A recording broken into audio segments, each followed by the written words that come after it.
नमस्कार दोस्तों, स्वागत है आपका साइंस जर्नी में। आजकल एक फैशन चला है, देश में जब भी कोई घटना हो तुरंत कुछ लोग नास्तिकों को रेशनल्स, प्रगतिशील, वास्तविकों, फ्री थिंकर्स को गद्दार, देशद्रोही, अर्बन नक्सल कहना शुरू कर देते हैं। अगर आप थोड़ी तहकीकात करें तो ये वो डरे हुए संकालू लोग हैं जिनके बाप दादों की पीढ़ियों ने देश को गुलाम बनाने में कोई कोर कसर न छोड़ी थी। इस गद्दारी की पोल फिर से खुल न जाए, इसीलिए ये डरे सहमे संकालू दूसरे लोगों को यह उपाधि देकर लोगों का ध्यान भटकाकर इस तरह के मंतव्य रचते रहते हैं। इस वीडियो को आप अंतिम तक देखें। आज मैं आपको दिखाऊंगा कि देश के वो कौन कौन से गद्दार थे, वो पथभ्रष्टक थे जिन्हें उनकी जाति देखकर हाईलाइटेड ही नहीं किया गया। उल्टे जो कुछ वर्ग विशेष की जातियों से नहीं थे, सिर्फ उन्हीं को हाईलाइटेड किया गया। भारत में राजाओं, महाराजाओं और महापुरुषों का जो इतिहास मिलना शुरू होता है प्रमाण के साथ, वो पिछले 2500 साल से शुरू होता है। उसके पहले के इतिहास के बारे में कोई भी प्रमाणिक जानकारी नहीं मिलती। सिंधु सभ्यता की खुदाई से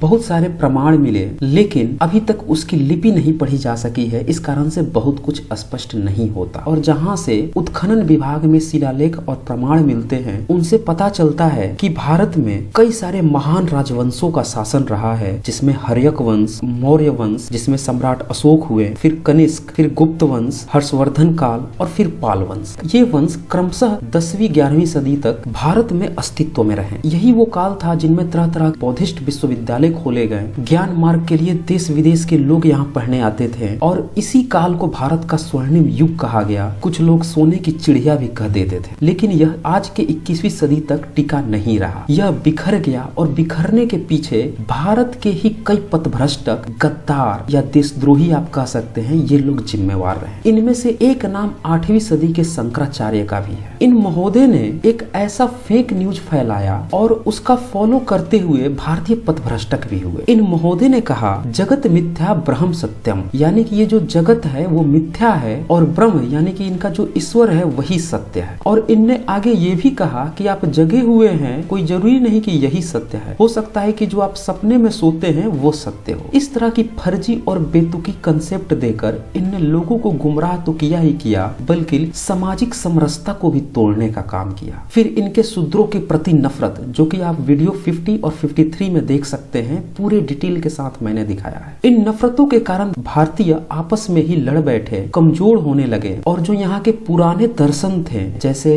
बौद्ध, जैन, उनको नष्ट करने के लिए विदेशी आक्रांताओं का भी समर्थन दिया जाने लगा। दरअसल गद्दारी को हम दो भागों में बांट सकते हैं, एक जो विदेशियों को आमंत्रित करता है और दूसरा जो देश के अंदर ही रहकर माहौल तैयार करता है। पहले वाले से भी ज्यादा खतरनाक दूसरा वाला होता है, क्योंकि विदेशी शत्रु अगर देश में आ भी जाए तो भी उसे मार गिराया जाए। लेकिन जब घर में ही पथभ्रष्टक बैठे हों, फिर इन आक्रांताओं से लड़े कौन? और फिर देश को तो हजारों साल गुलाम होना ही था। शंकराचार्य की पीढ़ी ने जो पथभ्रष्ट उत्पन्न किया, उसी का नतीजा हुआ कि लोग नास्तिक दर्शनों से पथभ्रष्ट होकर ईश्वरीय दर्शन की तरफ भागे, जिसका नतीजा पंडों और पुरोहितों के धंधे के रूप में विकसित हुआ। रिजल्ट यह रहा कि मंदिर खुलने लगे। लोगों को यह बताया जाने लगा कि जगत तो मिथ्या है, तो तुम अपने सारे सोने चांदी ईश्वर के हवाले कर दो। सारा सोना चांदी मंदिर में आकर टिक गया। सोमनाथ मंदिर खड़ा हुआ, विदेशियों की आंखें ललचा उठी। अब यह वो पंडित हैं जिनने ईश्वर का गुणगान करके उसके नाम पे सोने का अंबार मंदिरों में लगा लिया। लेकिन इन सोनों की रखवाली कौन करता? वह काल्पनिक ईश्वर। लेकिन वो कैसे करता? वो तो कभी था ही नहीं। एक विदेशी आक्रांता गजनी ने भारत पे अटैक किया। खबर जब पहुंची इन पंडों के पास कि कैसे उससे निपटा जाए, तो फिर लोगों ने तंज कसा होगा कि भाई कहाँ है आपका ईश्वर। वेद मंत्र शुरू हो गए, बॉर्डर पे ही आंखें फोड़ने के,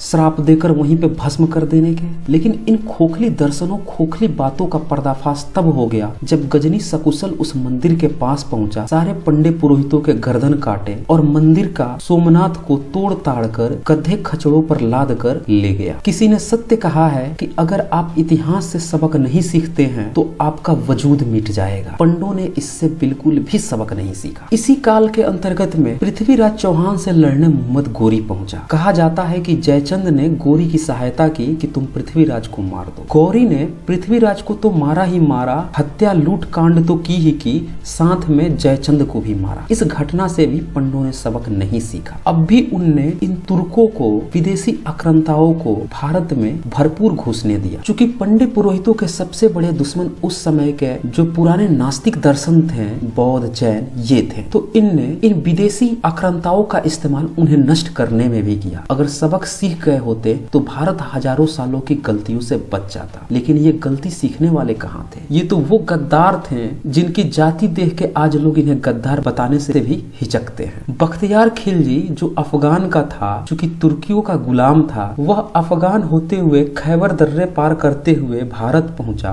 दिल्ली पहुंचा और दिल्ली से सीधे नालंदा पहुंचा और वहां पे जाकर उसने नालंदा विश्वविद्यालय को जला दिया। जरा सोचिए, इस बीच में उसका किसी ने भी प्रतिरोध नहीं किया। यहाँ तक कि उस नालंदा का शासन क्षेत्र ब्राह्मण राजवंश सेन वंश के अंतर्गत में था। वो भी टुकुर टुकुर देखता रहा कि जला लो तुम। ये कौन सी गद्दारी थी भारत के साथ? इस बात को कोई भी चैनल वाला नहीं बताता, कोई भी इतिहासकार जल्दी नहीं उकेरता। सिर्फ कुछ ही ऐसे इतिहासकार हैं जो इन बातों को उकेरते हैं। इस पर मैं एक अलग से भी वीडियो बनाऊंगा। और इस तरह से बौद्धों का जो सबसे बड़ा ज्ञान का केंद्र था, जिस कारण से बौद्ध पूरी दुनिया में फैले थे, उनको तहस नहस कर दिया गया। आज हमें बताया जाता है कि बख्तियार खिलजी ने नालंदा को जला दिया। आज हमें बताया जाता है कि गौरी ने पृथ्वीराज को मार दिया, लेकिन जयचंद का नाम आता है। जयचंद ब्राह्मण नहीं था, इसीलिए उसका नाम हाईलाइटेड हो गया। लेकिन जब बख्तियार खिलजी ने नालंदा को जलाया तो उसमें कौन गद्दार थे उनको नहीं बताया जाता, छुपा लिया जाता है जाति देखकर। आप खुद ही निर्णय करें कि ब्राह्मण सेन वंश ने क्यों उस समय फाइट नहीं की। बाकी अफगान से लेकर नालंदा के बीच में जितने भी राजवंश थे, इनने क्यों नहीं फाइट की, जबकि देश का एक प्रमुख विश्वविद्यालय जलाया जा रहा था। कहा जाता है कि वो 6 महीने तक जला था, उसकी दुर्लभ पांडुलिपियां जल गई थी। ये एक बहुत बड़ा प्रश्न मार्क है। आप यहाँ से अनुमान लगा सकते हैं कि गद्दार कौन थे और क्यों उन्हें छुपा लिया गया, क्यों नहीं बताया जाता है उन्हें। इन ईश्वरीय दर्शनों के कारण जो भारत के लोग पथभ्रष्टक हुए,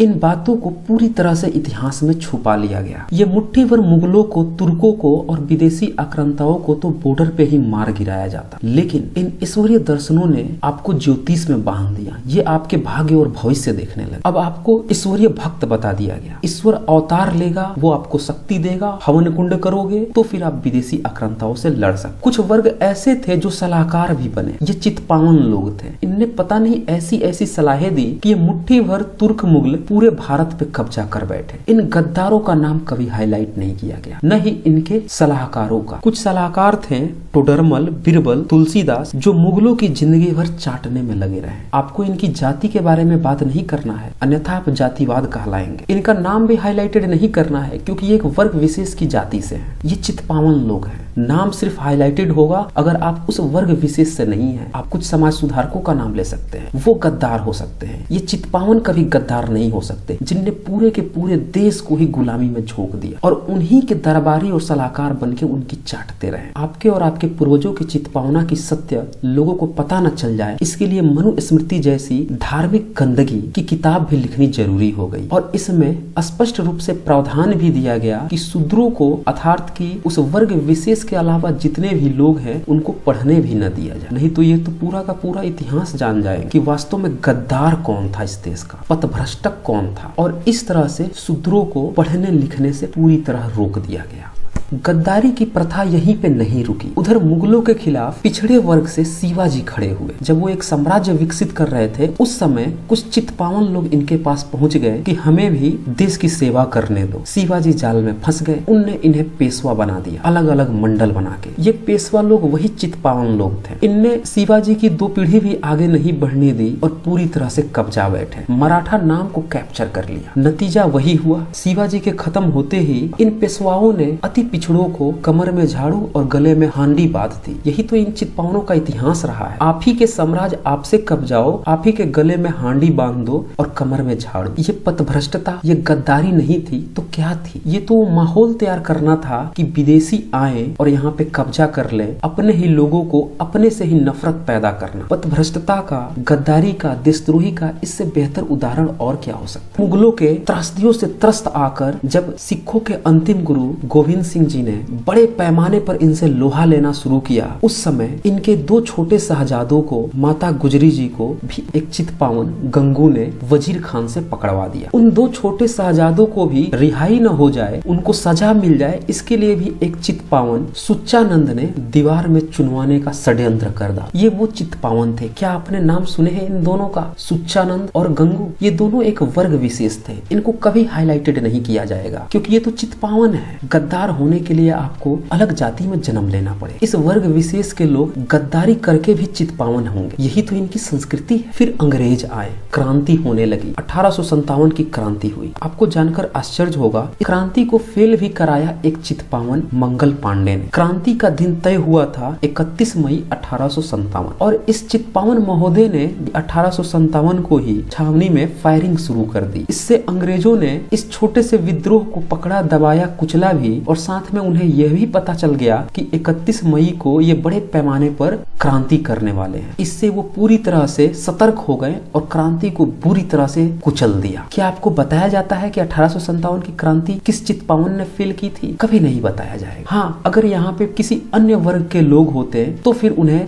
गद्दार, देशद्रोही और तरह तरह के तगमों से नवाज दिया जाता। तो दोस्तों, इस वीडियो को ज्यादा से ज्यादा शेयर करें ताकि सभी को पता चल सके कि भारत के असली पथभ्रष्टक, गद्दार और देशद्रोही कौन लोग थे और क्यों इनको छुपा दिया जाता है, इनको हाईलाइटेड नहीं किया जाता है, जबकि जो समाज सुधारक लोग थे उनको गद्दार कह के दुष्प्रचार किया जा रहा है। और ये कौन लोग हैं, इनकी भी आप पहचान करते रहे। तो आज बस इतना ही। धन्यवाद।